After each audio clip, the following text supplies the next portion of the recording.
Hello and welcome to Illumination Podcast with Nick and Kisma. I am Kisma and I'm so happy you're here today. We have a special episode where we're going to focus on and talk about and dissect all things emotions. Hello and welcome to Illumination Podcast with Nick and Kisma, bringing you ancient wisdom for modern day success so that you can have the mindset to get your life and business set. As always, thank you for tuning in. And if you're new to the podcast, take a quick second to hit the subscribe button in iTunes, SoundCloud, or Stitcher.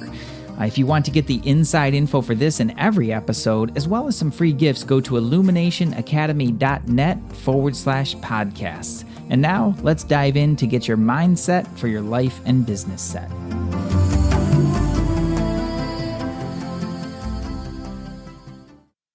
Well, hello there, Nick. Hello there, Kisma. How are you? Sitting across from me in our office at Common Grounds, Carlsbad, California. I'm fantastic. I'm admiring your new ring. Can I say, maybe I should put a photo on the show notes. This is from Love 13, Heather Wells, my dear, dear friend, magical goddess, crystal creator, healer. And yeah, she texted me. She's like, this reminds me of you. And I was like, sold, done. Yeah, it's really extraordinary. And I also, can I just say for all of you, so just go to love13.com. It's LOVE hyphen spelled out 13, THIRTEEN.com. I have this mission since anybody out there watching Queer Eye. Oh, it's my new favorite Netflix. show. Yeah. Netflix revived it. They revived it. My new favorite show. And I have this mission of, I want to get one of them to be wearing Love 13. Ooh. Yeah. They would love it too. I know. I said to Heather, have you watched? She's like, so she has to watch a show, but yeah. That's a manifestation I'm setting for her. They need to be wearing Love 13. They need to be bringing it as they do their little makeovers next year. Yeah. Love that show. Anybody else? Tell me, email me, put in the show notes. Love it. Yeah. It's truly captivating anyway. Mm-hmm. And she has such a gift. She really, she nailed it on that one. Mm-hmm. And I can see why that reminded her of you. Mm-hmm. Yeah. Yeah. Yeah. It's cool. It's really cool. It's great. So we're talking about emotions. Emotions, capital EMOTIONS. Emotions. The emotions, all the feels. The feels. And I think this is an important topic. It's something that we come back to again and again. But what I've noticed is that there's really two sides of this spectrum. And so in this episode, I want to really look into this first side of it, which is when the emotions really take over and putting too much weight on your emotions. The processor, the feeling, I've got to feel it. You got to feel it. You got to go through all this kind of stuff and really like what that actually can do in your life and how very destructive that can be. And then in part two, we want to talk about the whole other end of that spectrum, which is when you pay no attention to your emotions. Oh, yeah. Right. Not so great. That'll be the next episode. And go off the rails that way. So we're gonna do that in a separate episode. But for today, we're really talking about when you get way in the feels and way in the needing that in order to make a decision or anything like that. It just can be really kind of messy.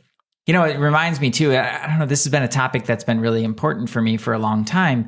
When I was at the Detroit Symphony, one of the very, very, very first personal development kind of things that I ever did was my boss, Stephen Molina, great mentor. Love Stephen. Yeah, such a wonderful person. But he had the cassette tapes of emotional intelligence. Oh my God. Was he trying to tell you something? He was, yeah. He was a good mentor, you know, and he was like, oh yeah, I think you'd really enjoy this one. Not that my emotions were way out. Well, were you an angry bunny? I did have anger. Yes, I did. But you bring up a really good one is the anger. For me, that was something that I was, and I think this is not uncommon with guys in particular, is I would need the anger in order to really propel me. Oh. You know, it's like a situation that would have to be so untenable to get you out of it, to really motivate me to move. Unfortunate and destructive in my life and destructive in my health and all kinds of other ways. But that's what a great example of angry bunniness. Yes. Okay. We've coined a new like term in the personal growth. Get rid of your angry bunniness. Get rid of your angry bunniness. But I see this conversation. I would like to get more into that too. I do see this conversation very, very misunderstood in a lot of the personal growth realms. I agree. But to come back to just that for me is that was something that I needed to do was to get angry about something in order to really affect change. Yeah. And that's energy draining. It is energy draining. It's energy. It's actually energy giving to start, but it is completely unsustainable. Yeah. Because it will break. Right. It's just not, it's not a sustainable model at all. That's one of the ways, where that, emotion can be used, but it just really, really misunderstood. And so what that translated into my life was basically that, well, if I really want to affect change in my life, something needs to happen, or I need to get angry enough that I'm going to actually do something about it. Not sustainable. No. Mm-mm. But what I've seen, and you correct me if I'm wrong, I think part of it is kind of generational, but not entirely. It deals with how people, learn and grow and everything like that. But it is something that we see very popular in this youngest generation is really needing things to feel good, really needing people to feel good. Right. And it's something that I think that is filtered down through personal growth and understanding emotions and that kind of development when it's like, okay, well, now everything needs to feel good and your emotions really matter. Yeah. And the problem with that is it can feel good one minute, the next minute it doesn't feel good. Well, yeah. And then you're kind of like, whoop, topsy-turvy, upside down. Yeah. It's creating a real problem. And I think that's one of the big parts. It's like, okay, well, you need it to feel good. This is where then people wind up getting trophies for participation so that you can feel good about your effort, even if you weren't successful, right? It's also where, we really need to talk everything out, and everybody's got to feel good about where we're at. And that's not really practical in our world. And it's not always necessary. Sometimes there's just a necessity of respecting one another. And knowing that if you're having a difficult conversation, one person might not feel so great. Right. That is absolutely true. But however, that can be a great bridge to a higher ground and a higher understanding. Exactly. And that might not feel good in the moment. So I want to kind of talk through, I really want to kind of unpack this a little bit because the need for things to, to feel a certain way can lead to all kinds of destructive patterns. That anger for me was just one example of that. And that is something that I've seen in the personal growth realm where male coaches in particular seem to misunderstand that anger piece, and it's valuable for an instant, but to really just negate that long-term effect and how unsustainable that is over the long term and what that can do. But other ones is just, well, when we talk about the intuitive components, right? Okay, so you're one of the people who is not only very intuitive, but has that willingness to take action based on that intuition. So I really kind of consider you an expert in this topic. But you tell me, is that a feeling? Is it It depends. People function through their intuition different ways. I just get a direct knowing. It's kind of like a voice or someone just goes into my head and is like, do this or this or this or this. It's never really a feeling in my body, but I'm not, as we've talked about the Ultimate Life Tool, I'm not emotionally centered. I'm intellectually centered. So it would make sense. If somebody who's more emotionally centered, they might feel it in their gut, in their solar plexus, in their heart. I've talked to many people, it's like, I feel it in my body. I just don't get that. Sure. Would you say it's an emotion?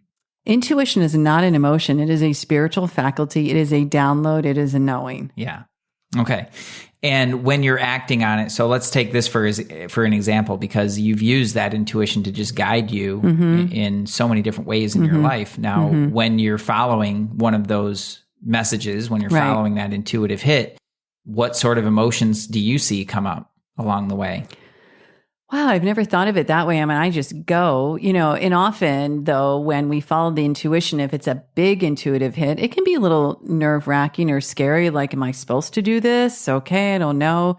So I just don't equate emotions with intuition. I just go. You just don't even bring it into it. I mean, if you bring it in, then you start doubting and then you worry because it can be, I think what we have to understand, I don't want to get off topic of emotions, but intuition will often be bigger. Like your guides, your teachers, your angels might be saying to you, do something that is so extraordinary that you could doubt it. Or the mind could get in and then you mix it up, or the emotions can get entangled in what someone thinks is intuition. Right. And then it gets confusing. And then it gets confused and then you're wobbling back and forth. And oftentimes what can happen is someone has an intuitive hit and they go and then they get scared and they're like, oh, I don't know, I feel, and then they back out. Right. And that's an emotion. That is an emotion that's that fear taking is an them emotion. out of their intuition. Yeah, which doesn't necessarily feel good while you're following that. It depends. path. It depends what you're doing. And, you could always replace that with gratitude, of course. But Well, sure. It makes me think of, I was listening to the Jocko podcast. Jocko. I love the Jocko. I know you do. I do. I really enjoy it. Scary, guys. It's a good podcast, but it's freaking scary at times. Pretty intense. Especially for the Kisma. Yeah. I really enjoy it though. And he had on there, one of his guests was a double amputee. So he had lost both of his legs above the knee.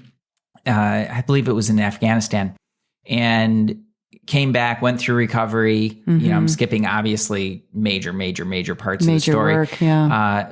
But culminated with him running 31 marathons in 31 days. I don't know how that's physically possible for anybody. A marathon a day for 31 days.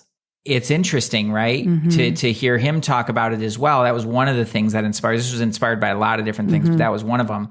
And how really and truly, when we're taught that our emotions matter so much, and to really give, such high value to the emotions, those will derail you in a minute. Okay? Because, here we are in our regular life. We have all of our limbs and everything like that. We haven't undergone anything that traumatic. Nothing that we're doing is life or death. Okay? And this is true likely for the vast majority of our listeners. Nothing that you're deciding in your life day in and day out is really going to be life or death, like truly life or death. And still we have trouble managing emotions to get to the next goal. Okay? Because maybe you don't feel like doing that thing. Maybe you want that donut or that sugar or that, just that drink at the end of the day. And there's that draw of the mind to have it. And then you just kind of get swept into that need for that, right? Because it feels good. Right. You like and you follow that emotion. And then it leads you down that path. And this is just every day trying to stay on track with everyday things. Now put that in the context of, like, really take that out and put it in the context of something that is really intense. Okay. And you realize really quickly that if you let your emotions control you in these little things, they'll derail you in the big things too. Big time. It's not that your emotions don't matter. It's just that there needs to be a priority in how you make your decisions that takes you into your highest and best rather than into your emotions. Or into how it feels. Well, it's like what people teach is like, be comfortable being uncomfortable, because being uncomfortable is where the growth can really happen. So I think basically what you're saying is, if we choose what we're going to do based on how we're feeling at that moment, we might not do much. And I remember this back in my music days. There was a famous flutist, Jean-Pierre Rampal, and I went to a class of his, and he was like, forget about feeling good when you go on stage. He's like, throughout my career, I can count on one hand how many times I walked on stage feeling like amazing. You just have to get beyond it. You're here to do what you're here to do. If something's going on or you don't feel like it, it's such a great faculty to have, to check in, with that intellect and be able to not just examine, are these emotions lifting me up or holding me down, but yet to direct the emotions higher. Yeah. And that's, you bring up a really important topic here that I think really needs to be cleared up as well. Number one, it's not about just letting your emotions call the shots. No, that's like a Shakespeare play. People, it's not going to go well. Exactly. It is. Yeah, it's total. It is not going to go well. It's a tragedy just waiting to Love happen. can go to hate so fast, happiness to anger, gratitude to resentment. We have to be able to control and direct those emotions. Right. And it's not like your emotions don't matter, but they matter. But they kind of don't matter. They matter. It's just we're better off when we can direct them and when they're not running the show. Right. There the you emotions go. are not That's driving a softer the car. way of putting Yes. that. Thank you. But then that brings us to the next step is like, okay, well, you talk about bringing those emotions to something higher. Okay. Well, what is that? Like, what can you describe that a little bit? Yeah, the way I've brought it up with some of my students, like in our Mindset to Get Your Prosperity Set course, is the moment you ask the question, is this all there is? Not sarcastically, not out of lack, but like when someone stops and says, isn't there something else? You get this hit that, heck yeah, there's not just something else, but it's so miraculous and so extreme in its abundance and its miracles that you will be flooded with emotion of the higher, whether it's devotion or gratitude or joy. That's the kind of emotion that you want flowing through you. And it's just being able to ask that one question. So one basically contemplates more than just themselves. I feel like it's exiting the selfish mind and into the unselfish mind. Because when we're selfish, we're riddled with that low vibe emotion of like, poor me, or I want the, it's just, ugh. I, and me. I, me. And when someone leads action from I, me, and all that, it's just, yeah, you can persevere and you can will yourself through it. It's not going to be pretty. Yeah. And it's basically you against the world. Yeah, it's heavy. And then you have a bigger chance of being derailed. Now, when you're moving from the lower to the higher, this is kind of an important transition where if you just kind of like happy over it, like, oh, well, I need to be feeling good, so I'm just going to like, no, that doesn't work. You know what I'm saying? It's like, okay, well, I need to feel good in order to do this, so I'm just going to pretend that I'm happy and like fake it till I make it. And I think that can work for a minute, but I don't think that's ultimately really sustainable, and it doesn't really give you the or express the emotional maturity that you're describing, which is really about transmuting that emotion in towards something higher. Now, the way that I think about that, and tell me if I'm, because I think I'm understanding what you're saying, and I think we're kind of saying the same thing. But how I think about that is when I have a goal, like I have some pretty big goals for Energy Mastery this year. We want to help a lot of people with what we're doing, and there's all sorts of facets to that. And if I get really stuck down into how I'm feeling each and every day, it's super easy to just be like, screw it. That's a big goal. I'm never going to get there. I think I'll watch Queer Eye instead of like meeting with my clients. Exactly. Or picking up the phone or doing whatever other things that I know that I need to be doing in order to get there. And at the same time, if I just, then just barrel my way through those things, or pretend that I'm really happy when I'm really feeling kind of frustrated or something like that, now I'm really stuck in a whole different kind of place.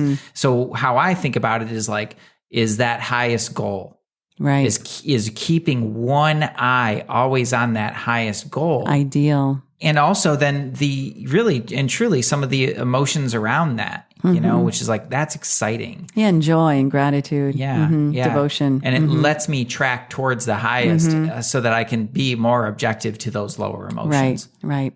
Yeah, that's beautiful. I think that's great. And it's a great design to stay on track and focus and elevate everything towards an ideal. For me, what I see happen when I've talked to certain people or coached certain people, when they get in too much into, I need to process this, I need to feel it, I need to think about it, that's a recipe for just spinning around in quicksand, as far as I'm concerned. It means that the ability for your intellect to be front and center, to discern, for one thing, what's true and what isn't true. Because our emotions can wreak havoc and take us out of a true decision or statement or action. And so when we have to constantly process, we can be processing for lifetimes, people. We need to move forward. Sorry. It's my version of the personal growth. I just had a talk with someone who's helping me with messaging, and she was laughing so hard. She goes, yeah, that's pretty much your messaging. Don't process for lifetimes. Like, let's go. That's why action is so important. Yeah. Yeah. Who was it? We were at an event that one time and hey, how's it going? What are you up to these days? Oh, I'm just processing a lot of do you God remember? bless. Do you No, I remember don't, but I'm sure I blocked it out. It was so great. I was standing there just so everybody's kind of up to speed. We were standing, there's a pretty big event. We were standing around. We met somebody that we hadn't seen in quite a while. And Kisma, just being her light and sparkly self, is like, hey, it's so great to see you. How's everything going for you? And this kind of heavy person was like, oh, I'm just processing a lot of emotional trauma these days. And Aw, poor guy. yeah, I know. And the look on your face was just priceless. It was just like, okay, then. Great to see you. Only because I think that's what he was doing a year ago. Exactly. Yeah, No, it was yeah, like the yeah. same conversation. It's the exact same conversation. This brings to another piece, everyone, is to note that when someone is addicted to processing emotions, they're getting something out of staying in this quicksand of I'm going to process. No one wants to minimize the pain that anyone has been through. I certainly do not. People I work with have been through just amazingly difficult, traumatic experiences. Yes, we have to look at that. And yes, there's a processing, and yes, there's a letting go. But when we're just doing that all the time in life because we're feeding this addiction of getting some attention, whether it's just from ourselves, we don't get across the bridge. Mm-hmm. And the intellect is so tired, and then the emotions are just ruling, which can mean everything from just, I think I'll check out, to I'm going to go crazy and do all this stuff, to I'm going to watch TV. I'm not going to it's not sustainable. Right. It's a roller coaster. I mean, that is the roller coaster of life. And that is the nature of addiction. Yeah. Is that roller coaster. Mm-hmm. And you bring up a really, really cool aspect of that. And thanks for saying that, because I hope that nobody got the idea that I'm absolutely making not. light of that. No. I'm not at all. It was just like, okay, well, you were doing that same thing a year ago, and you're, nothing has changed. Right. And the look on your face truly was priceless. I'll never forget that. What I meant to say is that, okay, when you're processing that, there seems to be a misunderstanding that just because you have trauma and like you said, we've worked with people with significant trauma, that it has to be hard. Mm-hmm. And it has to be really you got to dig all through the emotions and weigh in through all this old past stuff and everything like that. And it's going to take a long time, and you're going to have to process all those kinds of things. I think that seems to be the common understanding of that. And I have not seen that to be true at all. No, miracle healing happens all the time in our world. It doesn't mean that you don't sit in it for a while and people have their experiences. I think we're doing a great disservice when someone says, oh, it's going to take years to get over that. I agree. Stop it. We have a whisper of time on this planet. And I think the more that we're willing to let go and move on and grab what the gem of wisdom is from that experience and then move forward and elevate, it's so much more rewarding. Rather than pulling down. Right. And it can happen, I think, with so much more ease. Right. With the tools that we use, certainly it happens with so much more ease than people would have ever thought possible. Mm-hmm. We've seen people with pretty, really significant traumas. I mean, you name it. Mm-hmm. We can go down the whole list, but really significant traumas.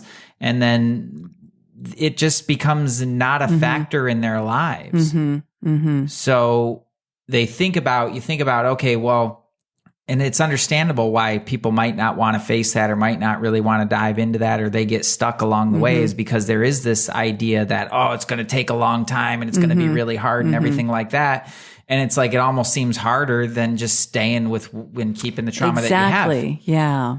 Right. And so they stay with it and feel from that. Because, okay, well, at least I know what this is like, and I'm kind of functioning in my life, So, okay, well, it's better than dredging up all that old crap and living all through it again. And so it makes it harder to make that step. Right. And what I've seen is when somebody's willing to step into that with the technology behind them, that really can unwind that in a much more organic way without all of that crazy, then on the other side of that, it's funny to talk to him because so many people I've talked to, it's almost like, oh yeah, I remember I used to have that. There's this distance from it that, you know, in the way that they are and the way that they function in their lives and the way that they relate to other people is just so radically different. And once that has been removed, then they're just a brand new person. Yes. Clear.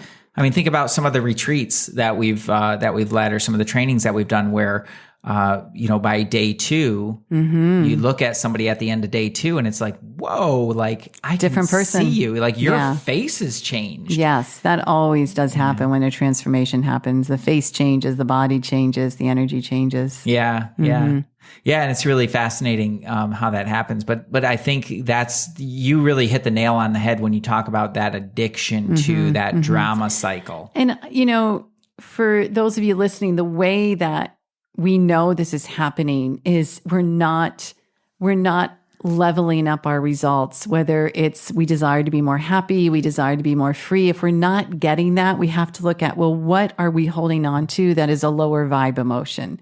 And what are we getting by holding on? And if there's drama or chaos in our lives, you know that we're hanging on, we're holding on, because sort of like what you said with anger, Nick, that the drama and the chaos of emotion can fuel one forward. Right. Just that, you know, propulsion forward using that, where it would be, we'd have such less energy drain by just getting through that, letting it go, processing as quickly as you can, cleaning up energetically, and then being very clean and clear in one's vision. Right. You got it. When you solve the energy first, you shortcut all of that other, shortcut's not the right word. You bypass all that other stuff. And here's how that misunderstanding gets formed. Okay. I'll just use myself as an example. I've been trying, had been trying to do certain things. One of those things was just, be more successful with my trumpet and be more committed to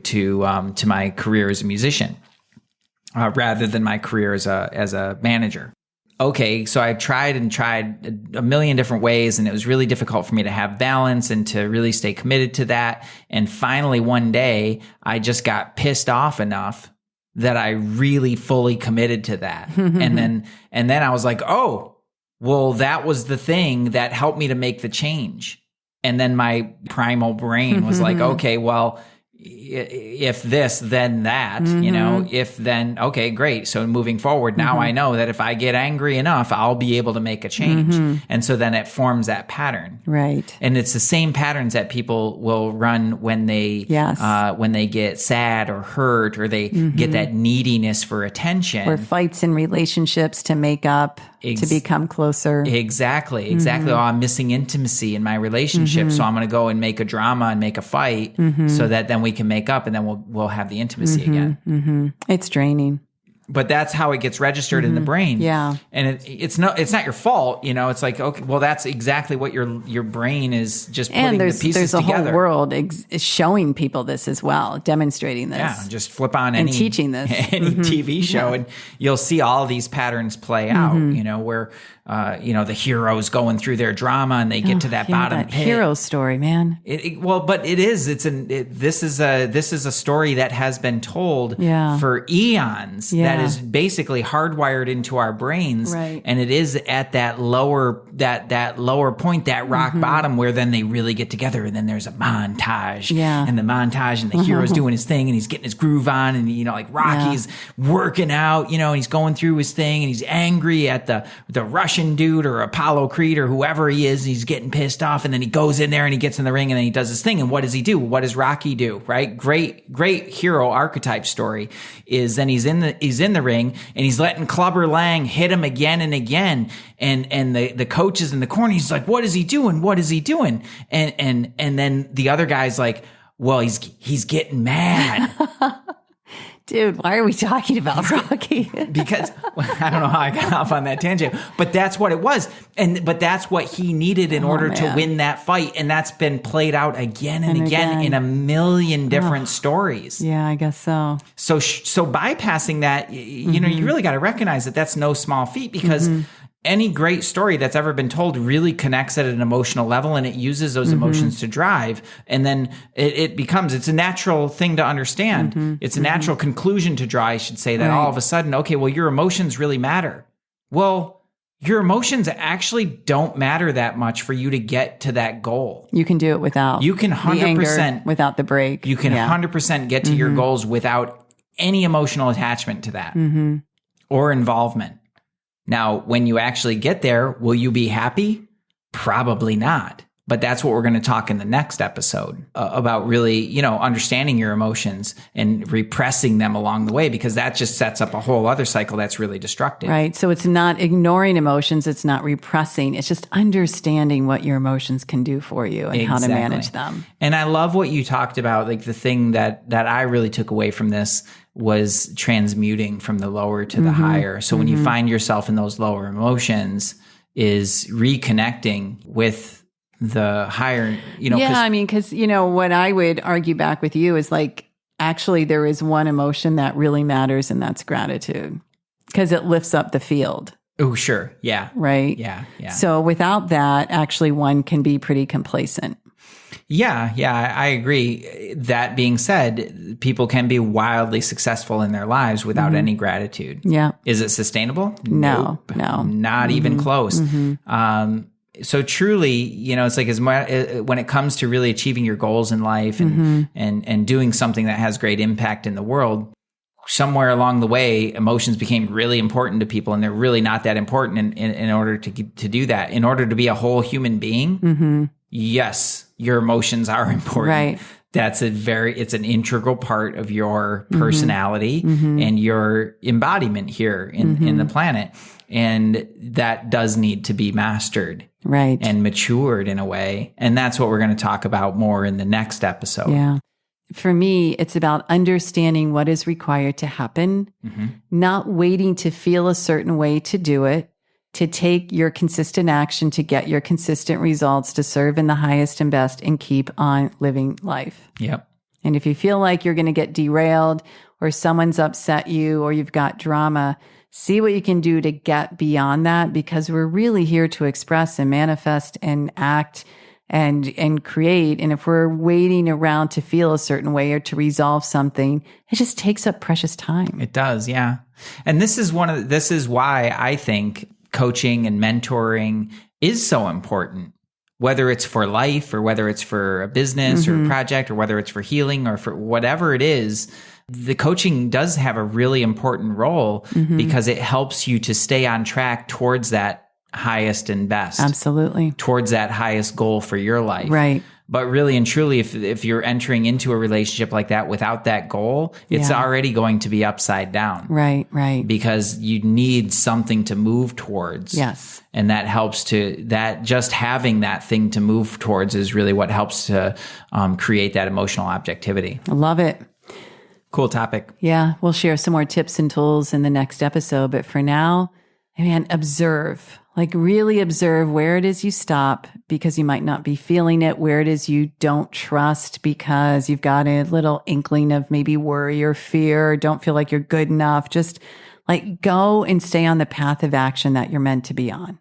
Yes. Amen. Amen. All right, everyone. And I'm going to put, I think a book that many of you would enjoy is called Letting Go, the David Hawkins book. We'll put a link in the show notes. Really good about just letting go and a quick processing of emotions. And make sure you tune in next week, because we'll definitely have some tips and tools on how to direct those emotions upward. Can't wait. All right. Namaste, everyone. Peace.